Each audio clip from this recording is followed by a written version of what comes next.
From trains connecting millions to the goods moving through ports, we track the issues that test accountability and public service. Good morning. I'm Attorney Karen Jimeno. This is At the Forefront.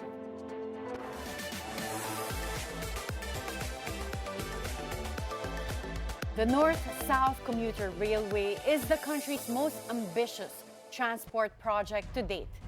Designed to link Central Luzon, Metro Manila, and Calabarzon with faster, safer, and reliable railway. It carries the potential to transform the daily grind of millions of Filipinos.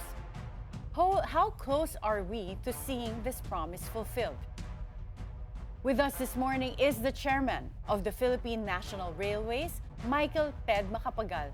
Good morning, Chairman Mike. Good morning, Attorney Karen, and to our audience. Good morning po sa inyo lahat. Well, since it's the first time we're having you here at the forefront, we want Thank to you for get to having know me. your background. So, Sure. you were a former president of the Stewart Title Guarantee, a major insurance company in the U.S. Yes. Why did you decide to come back to the Philippines?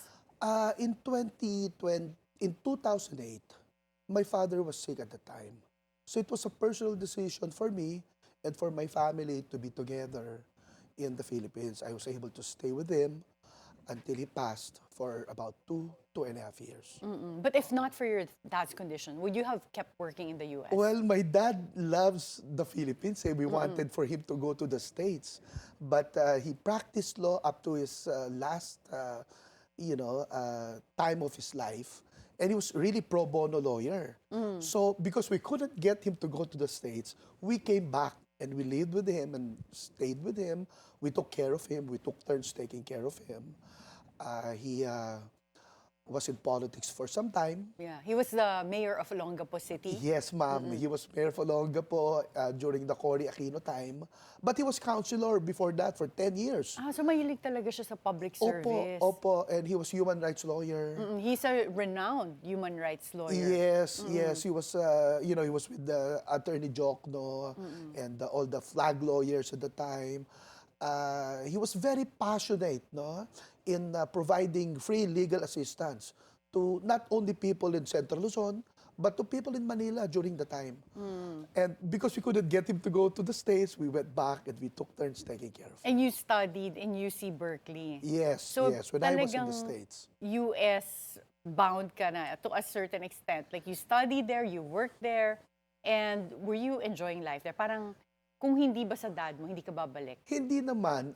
To be honest, when I was in the States, I've always had this feeling that I will be called upon to serve in the government or to serve the Filipino people. And that was why I never became a U.S. citizen. Hindi ka nagpalit. Hindi ako nagpalit. So I was in the States. I had a working visa. I married there.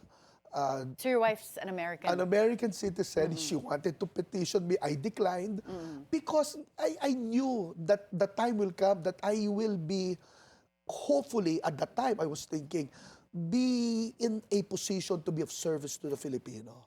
And here I am now. Nasa PNR ako. Buti na lang, hindi ako nag-US citizen. Did you foresee that you were gonna be in PNR? Particularly, ano bang hilig mo talaga? Ano yung background mo? Public service, when my dad was alive, I worked in his law firm.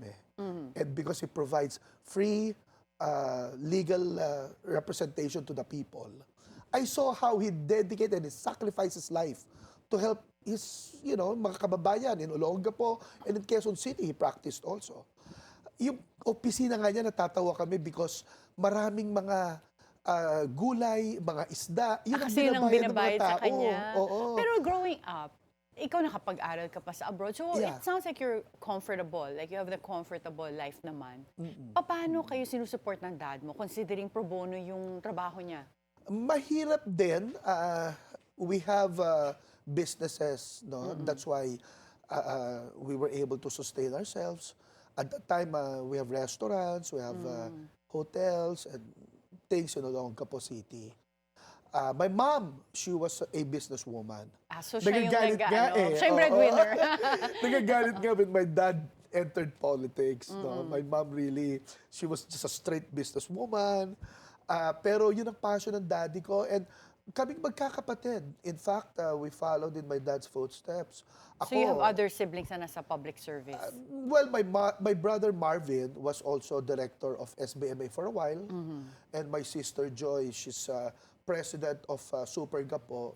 Super Gapo is an organization in Olongapo that helps the people for whatever thing they needed. For like medicines. So you never left Olongapo City then? Doon kayo Up to karamihan now, nag-serve? I go to Olongapo every week. I have a house in Olongapo. I stay in Olongapo. Okay. Mahal na mahal ko mga kababayan ko sa Olongapo. You're a Macapagal.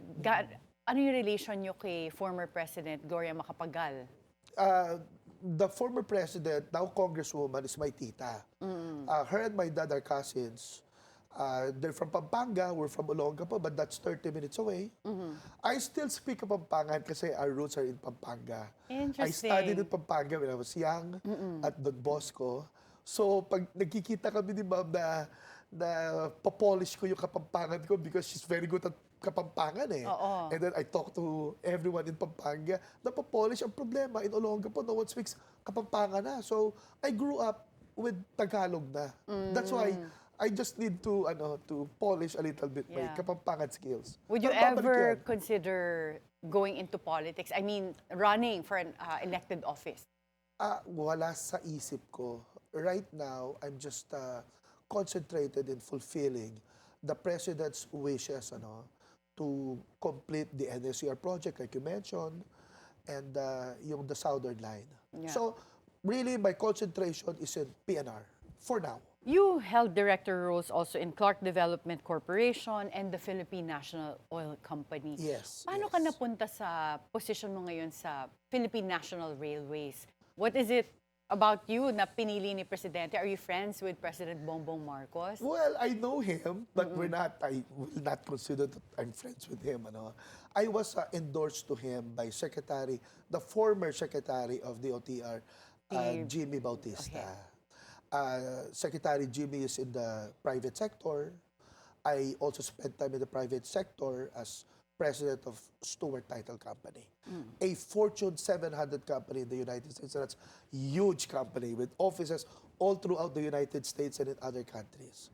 So, nakita niya siguro that I may be able to help, modernize and revive the Philippine railway system, and that's what I'm doing now. I think the administration naman is happy at what I'm doing. So, I'm still here and Na-cover ka ba nung proud. Yung major reset, massive, or what do they call that? Basta yung pagtawag ng mga courtesy resignations. Lahat. Major reset. I can't remember yung ginamit na word doon Courtesy resignations were ordered to all heads of agencies. So you Cabinet tendered secretaries, yours. lahat kami. And kami naman, ako naman, up to now, I'm still here, so I'm honored. Rejected na ba yung resignation mo? Yes, Okay. ma'am. So officially talagang you're there. I'm honored and thankful to the President for his trust and confidence in me. And I promise to continue or to fulfill his vision for the transport sector of the country. Well, let's discuss now. Philippine National Railway. Apo. What's the biggest vision for their North-South Commuter Rail?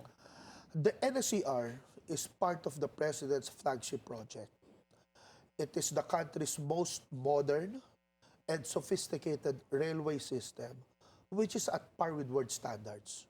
Whatever we're seeing in the railway system in Japan, in Taiwan, China, Singapore, Indonesia, even in the North America, like in Europe, and in the United States. That's what we're building here. Wow. The line will start in, actually, two ends yan, but we're starting it in Clark, to Pampanga, Bulacan, it goes in Metro Manila, in and around Metro Manila, and then it goes further south, from Alabang all the way to Calamba, Laguna. Ako naman. Yes, Exciting yan. Para lalo na sa aming 147 natatraffic. kilometer stretch. Yeah. So, but how realistic is it that we'll see or be able to use this in the near future? Ano na bang status? Aba, maganda po, no? In fact, Secretary Vince Dizon is doing everything that he can, no, to fulfill or to address some of the problems that delays the project. Ano po ba yung mga Mga nagpapadelay so right-of-way. far? Right-of-way, Mga yes. Okay. right-of-way So I worked issues. also on right-of-way issues before. Before, Talagang yes. madugo siya, It's mahirap. not an easy problem to handle. However, Secretary Vince Dizon mentioned, and we believe it can be done, that the NSCR northern portion from Malolos to Metro Manila will begin or will start partial operations in 2027. That's 2 years from now. Yeah. So matatapos Oo. yan. In 4 to 5 years, the whole line from Clark to Laguna will be finished. Wow, that's Yes, ma'am. really impressive. Magbabago. I think this has the ability not only to change the country but to revolutionize people's, una, the transport system of the Philippines, but secondly, even the mindset of the people. Hindi na tayo magdadrive to go to Manila and out. Sasakyan na lang tayo ng train. Imagine. And in terms of quality, who is building this for us? Magandang question yan. We have foreign partners that are building it because the technology is coming from Japan, coming from Europe, the Italians, Singaporeans, Indonesians. However, this technology is being transferred to the Filipino engineers by way of the PRI, the Philippine Railway Institute. What it means is, in the future, Filipino engineers would be able to build our own railway system. Imagine if we can connect from the north all the way to Mindanao, from Luzon that would to be Mindanao. wonderful. In the future, napakaganda niya. Meron pong project dati nung panahon ni former President Duterte na magkaroon ng rail din sa Mindanao to connect Mindanao. Is that still on the table? It's still on the table. The Secretary and the President, they're reviewing funding, not only for that Mindanao project, but also the South Long Haul in Bicol. Currently, we're running the old line sa Lucena in Laguna, actually from Calamba in Laguna to Lucena and Quezon. And then we're also running in Bicol from Sipocot to Naga and Naga to Legazpi City. Pero ang utos ni Presidente, and we will do this by the end of this year, for next year, is to have a straight line from Laguna to Quezon, Quezon to Bicol, all the way to Legazpi City. You mean by next year, magsa-start na yung Straight line. straight line? So PNR. yung sa old rail, Yes. gagana na yon, magagamit Yes, na talaga. Yes, ma'am. We're migrating, kasi Metro Manila stop operations, right? To give way to construction of the NSCR. So yung mga old line dito, i-migrate po yan to the south so that in the south, makakapagpatakbo kami ng straight line from Laguna to Quezon, Quezon to Bicol. Okay. But can you explain, Sure. kasi I'm not an engineer, so when you say imamigrate, yung lumang line, ililipat nyo talaga? Yes, yung pati mga train. mismong rail tsaka train. Opo. Yung condition po ba ng trains, okay pa? Yung para mga gamitin? condition ng trains, okay pa. Pero of course, maraming mga maintenance and repair activities that we're doing, including restoration and rehabilitation of the old railways. Kasi yung lugar po na yan, it's prone to like flooding and typhoon and all of that. So maraming mga bridges na nasira. That's why we're constructing and or reconstructing and rebuilding the old line para makadaan ng safe ang mga trains natin. So the implementing agency for the North-South Commuter Railway is DOTR or PNR talaga, ang lead agency. In partnership, of course, with the DOTR. Silang mother agency namin. Yes. We take instructions from the DOTR. They do all of the studies and all of the, they do risk assessment, they do all of these things, and then it passes down to the PNR board and then to PNR management. Well, let's hear the good news from you. Pagka nagawa na yung North-South Commuter Railway, how long will it take to go from, yung first leg, yung mauna sa 2027, is what? Clark to Malolos. How long will that take? Well, from Clark to Malolos, wala pa siguro 30 minutes yan dahil there are 2 trains, One train will stop at every station, and there are 36 stations from Clark to Calamba, Laguna. ang maganda dyan, all of these stations will be the center of trade in these different cities, towns, and municipalities. So later on, once the stations are done, the train system is done, we'll also be able to provide work and business opportunities for people. Like in San Fernando, in Apalit, in Malolos, in Balagtas, all the way to the south. But anyway, to answer the question, yung train na hihinto kada station, mga 30 minutes. Pero yung mga train na hindi hihinto, they're express trains, and they're 160 kilometers per hour, from Clark to Malolos, that's maybe 5 to 10 minutes. Wow! Oo, Ang because galing. from Clark to Manila Airport, yung express train namin that will not stop per station. Wala pa kung 1 hour, 45 minutes lang. Ang galing. Oo nga. Oo, so, imagine, ano? Oo, yung traffic lang sa EDSA to go to the airport, now it ako takes nga, you how many BGC to hours? Makati minsan, Oh 1 my hour God. pag traffic. So, nakakatawa naman. Oo. And are you also coordinating with DOTR in terms of yung paano yung papalitan yung mga sa airports, yung traffic sa airports? Meaning, are they also going to migrate some of the flights from NAIA in Metro Manila to the Clark Airport? Yan po. Kasi that could really decongest. And then tourism, yeah. diba? Yan po, of course, it's all under study, no, by the Secretary in close coordination with the airport authority. No? Of course, you have different airports. You have the Clark Airport. You have the Malolos Airport na ginagawa ngayon. I think matatapos na. And then you have the IIA. Matatapos na ba? Yung Malolos Airport po, ginagawa na. anong projected Well, that's year? private, no? And that's under RSA yata ang gumagawa. And then, of course, NAIA is under an O&M with the RSA group also. Yeah. No? And they're talking, of course. But the idea is to declog Metro Manila. And not only are we declogging yung yung mga sasakyan by way of mass transportation, by way of trains, but also yung mga flights sa mga airports. Exactly, if we can put some of the flights in Clark, if we can put some of the flights in Bulacan, and then some of them in NAIA, edi mas maganda. Yeah, and the tourists will have a better experience. Kasi nga nung pag-land nila, traffic agad. Tapos just to get to where they're going, ang sama na agad ng experience nila. Yes, so that's really great to hear. And when you talked about the segments, 35, tama ba? 35 stops. to 36, yes. There are 3 phases. Phase 1 is Tutuban to Malolos.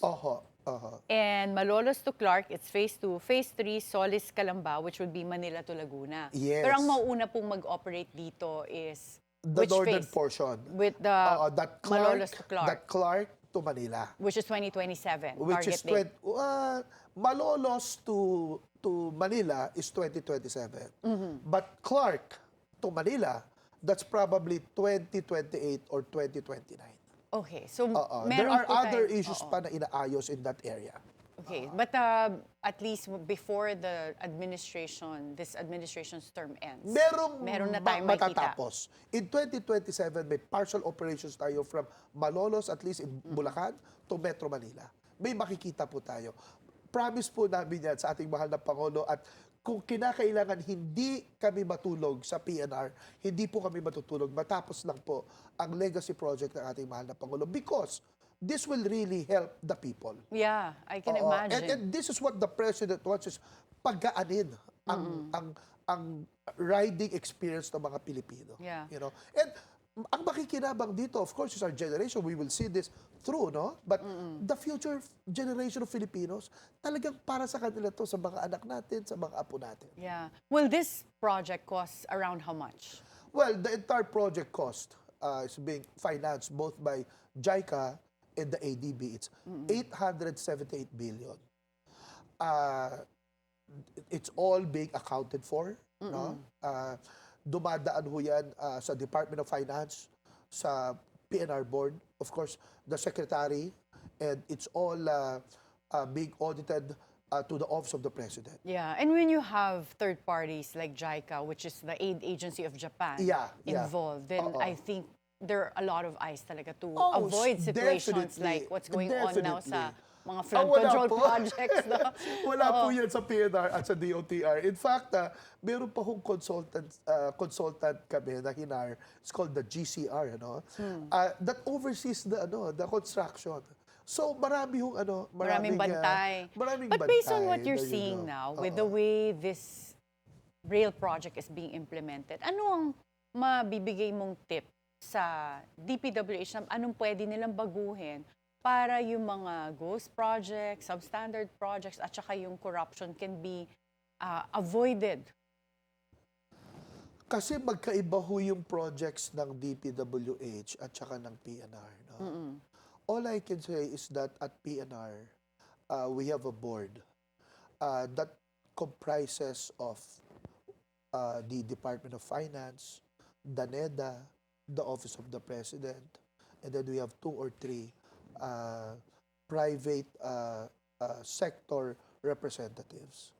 In other words, lahat ng action sa PNR, merong nag-oversee na directors who are themselves representatives already from the different cabinet departments. Hindi ko po alam ang structure sa DPWH. Pero if they have teamwork with other agencies going on, with every decisions that they do, that perhaps it could minimize, no, or eradicate whatever we're seeing today. And I feel for them, no. Hindi naman lahat sila dyan tiwali. The problem is maraming tiwali, no. Sa amin sa PNR hindi ho mangyayari because lahat ng ginagawa namin na automatically andyan ang board that supervises And the it's composed of multiple sectors. I mean, yung mga procurement namin, everything. And yung board namin, nag-meeting kami every week. Pati nga Christmas season, nag-board meeting kami just to make sure that things are done correctly and things are done according to how it should be done. Well, talking about back to the North-South Commuter Railway, ano po yung may expect naming fair price? Nire-regulate na. Currently, merong operations and maintenance aspect that was just approved by the NEDA board. And it will go to, actually, inapproved ng Office of the President, yung Economy and Development Council, the EDC Council. So it's going to go to the PNR board for final approval. What's going to happen is we're going to pinpoint a regulator for the NSCR project. And the regulator will include the responsibility of making sure that the fare is commensurate with the whatever the people can afford to pay. So may estimate na po ba kayo? Parang, let's say, Clark to Manila, mga nasa 100 pesos? It's all under study. I'm sure the wala pa DOTR... kayong figure I am in mind. not at liberty to divulge any of this information. Yes. Nasa kamay ho ng DOTR po yan lahat. Pero makakaasa po kayo. All I will say is the President will make it affordable for the people.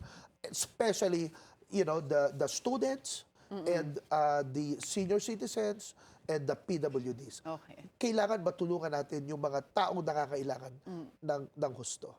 Well, since North-South Commuter Railway spans from, so far Clark, all the way to Laguna, paano nyo po ito i-integrate with the other mass Lines. transit we have now, yung MRT, LRT, tsaka yung ginagawa ring Metro Manila subway? Yeah, that's called interconnectivity.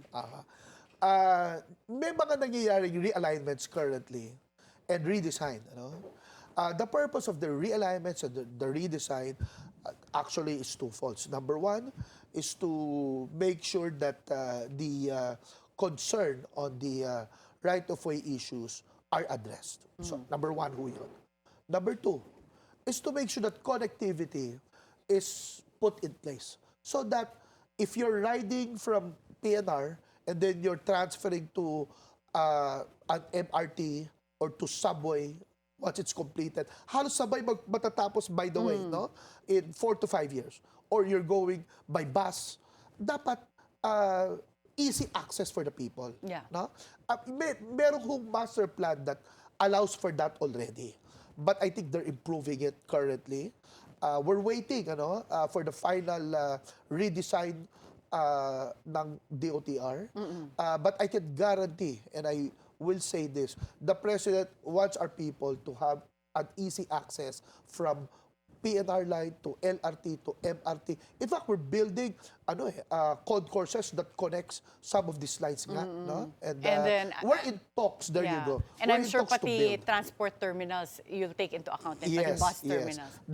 Also the airports and also the port.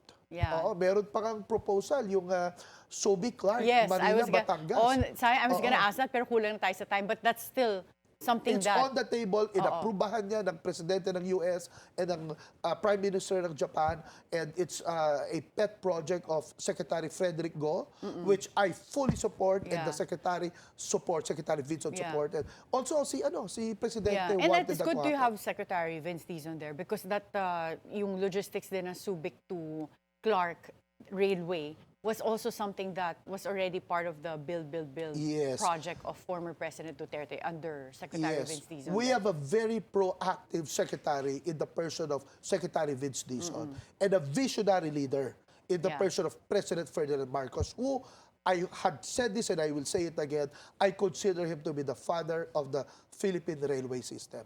Ako naman po, utusan lang ako. But I promise this to the Filipino people.